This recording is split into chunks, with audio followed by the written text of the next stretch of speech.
फिगरचे photo पाठव म्हणत दिली मनालीची ऑफर. महापौरांच्या पतीचे महिला प्राध्यापिकेसोबत अश्लील चॅट्स व्हायरल.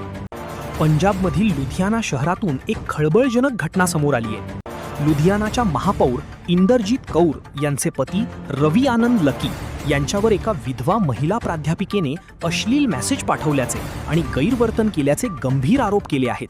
या प्रकरणाचे चॅट्स आणि कॉल रेकॉर्डिंग सोशल मीडियावर व्हायरल झाल्याने राजकीय वर्तुळात मोठी खळबळ उडाली आहे. पीडित महिला एका महाविद्यालयात प्राध्यापिका असून ती विधवा आहे. काही काळापूर्वी एका कामाच्या निमित्ताने तिची ओळख महापौरांचे पती रवी आनंद लकी यांच्याशी झाली होती. सुरुवातीला रवी आनंद यांनी पीडित महिलेला सहानुभूती दाखवत मदतीचे आश्वासन दिले. मात्र लवकरच या संवादाचे स्वरूप बदलले.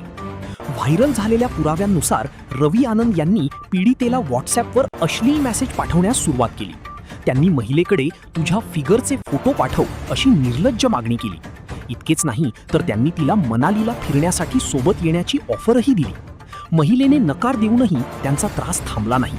अखेर महिलेने हे सर्व पुरावे सार्वजनिक करण्याचा निर्णय घेतला. या प्रकरणात पीडित प्राध्यापिकेने अत्यंत धैर्याने पाऊल उचलले आहे. तिने केवळ आरोपच केले नाहीत तर रवी आनंद यांच्यासोबत झालेले चॅट्स, स्क्रीन रेकॉर्डिंग आणि कॉल रेकॉर्ड्स पुरावा म्हणून सादर केले आहेत. सहानुभूतीच्या नावाखाली अशा प्रकारे छळ करणे ही विकृत मानसिकता आहे असे पीडितेने म्हटले आहे.